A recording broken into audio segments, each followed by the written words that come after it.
It's a novel in one sense. You guys all good? All right, here we go.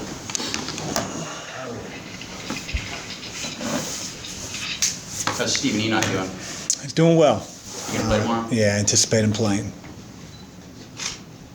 I assume, Quinn, the decision will be not public until tomorrow, or have you already come to that? We're still working, through some things when it comes to, whether we redshirt anybody at this point or not. So I'm not going to, comment on it just yet. Are you excited that season's finally starting? Yeah, I'm excited. You have nerves. Starting it off with a conference game is very unique, but it's a challenge for our team. I'm interested to see where we're at, and we're going down there with the intention of winning the game. And we know it's not going to be easy, but yeah, we're very excited. Do you coach differently in a conference opener versus a regular season opener against a non-conference team? I don't think I coach differently. I think there was a little bit more urgency to have more in the playbook than maybe in previous years, but we were balancing that with, also having 7 newcomers, 6 of which were freshmen. So, we know Miami and what they're going to present and the different defenses they play, the strength of their team and how they play offense. So, for me, we've really used the last week or so to really hone in on being as sharp as we can in those areas. Do you do much experimentation early in the year? With lineups? Lineups, substitution patterns, etc. I think we'll still be feeling our way through things to say everything's cemented, especially when you've had guys going in and out of the lineup or in and out of practice, because of injury. I know David and Malik's injuries have been longer, but, we've had other guys that have gone down, whether it's Quinn, whether it's Steven. So, there have always been adjustments throughout this preseason. Is there a common thread between what changes between November and March for a competitive team? What kinds of things you see that develop? Well, I think that the season's a long one, and those teams that, everybody starts out with great intentions, but those teams that can stick together through tough times, through adversity, that can continue enjoying coming to practice and wanting to improve and getting better. And a lot of times, at least I found, what does your leadership look like? What is the character of those guys, whether they're freshmen or whether they're seniors? For me as a head coach, we've always been led by our oldest players. And those are the guys that have to set the tone with how they approach practice every single day. If it becomes mundane in the months of February and March, you're not going to get much better, and it's going to be a short ending. Do you see teams playing faster, executing better as the season develops? Some teams become dysfunctional, and I think it's a part of their leadership and how they approach practice when things don't go well for them individually or well for them as a team.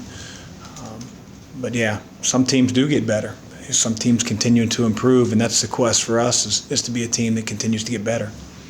As far as throwing things into the playbook at this point, do you feel like you have 80% of it, 50%, or is it a lot what you want to do? I don't know about a percentage.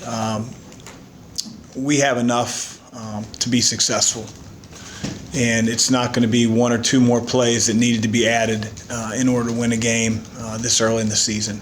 It's going to be our ability to execute the ones that we have in. And that same thing could be said for Miami. So I think as a coach, sure, you'd love to have every possible play, scenario, situation covered, but I just think it's an impossibility. And so we're going to have to deal with what happens, figure it out, learn from win or loss, no matter what happens tomorrow night. But, I do feel, or I do find great comfort in the fact I feel like we're as fully prepared as we can be on November 4th. Chris Likes, what do you see with him on film? He's just so fast, but he's actually, each year it seems like he's improved on his basketball skills as well there.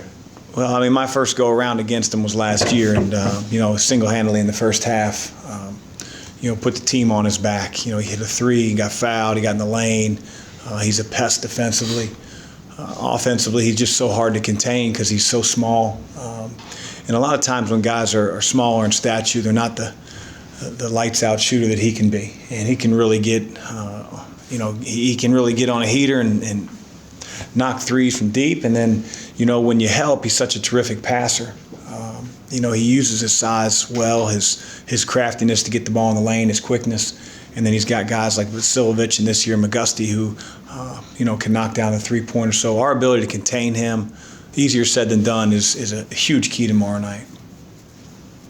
What do you remember about the game from last year? Anything in particular? Sort of a tale of two halves. I know that, they came out and really punched us in the mouth, and I thought we had a really good response. We started off the game switching several ball screens to try to eliminate confusion, and we probably added more to the confusion than we negated it, and it cost us. We got ourselves in a hole, but we were resilient enough to fight back. They played a variety of different defenses, from man-to-man to a zone matchup to a box-and-one, and so obviously Jordan had a terrific game that night as well, and so did Malik Williams. Do you have much of a relationship with Jim Larinaga? Or you all? I know Jim. Obviously, he's in the league, but it's not like we go back a long way, or we're not in the same coaching tree. So I can't say that I know him particularly well, other than just being an ACC opponent. What does you kind of expect from him? They do have a few newcomers that probably will see some time. Yeah, what I expect from him is likes to be the straw that stirs their drink. He gets in the lane. He makes guys better. Rodney Miller's coming off of a redshirt year. He had a terrific game against Flagler. He can go over either shoulder. They've got some weapons offensively, and they're going to try to confuse you a little bit defensively by changing their defenses. So we have to be prepared to be able to handle both man-to-man and their matchup zone. In the exhibition, you said, you guys didn't get as many paint touches as you would have liked, and that's probably you would think, increase now with Steve back. But what's the key to making sure that that's happening? Being patient, executing what we're running, screening bodies, causing people to help and rotate. If we're just interchanging on the perimeter on offense, we're never going to get guys out of position in order to get in the lane. Again, whether that's a post feed or a drive or a screening action that puts the ball in the paint, that's what we need to do. I think that's what good offensive teams do. And, I thought we got better from Ohio State to Bellarmine. We need to take a big step forward from Bellarmine to Miami. 33 hours from now, you'll have a result. What question do you want most to resolve in your own mind between now and then? If we won. Personnel issue. I just expect our team to be the same, team that I see every day on the practice floor, to not get a deer in headlights look or go outside of what we work on every single day, to not take quick shots or turn the ball over because we're in a hurry, to be able to communicate on the defensive end like we do in practice. And then the question that I'll be most interested is, where do we go from here? We have to be able, like I said before, Tim, to learn through a win or a loss and improve upon that. It's so early in the season that there's going to be a lot of things that we're going to have to clean up regardless of the outcome tomorrow night. And I'm sure Miami feels the same way. When you want to focus on keeping the ball out of the lane, does that just come down to keeping your guy in front of you or making sure you always have your hands up? Like, what are all the little pieces that go into that? There's a lot. I think it starts with what you talked about, being able to contain the dribbler, being able to be extremely solid with your ball screen defense. Miami's going to set more on-ball screens than maybe any team we play all year. And again, I think the guy that has the ball in his hands through the majority of those is the quickest guy in the league, or one of the quickest. So our ability to guard one-on-one in space, our ability to contain ball screens as best we can, and fight the front when somebody's trying to post up. Those are ways that you keep the ball out of the lane. But to address all different types of screening actions that we'll see throughout the course of the season, that's just a way that you have to figure out how to keep the ball out of there.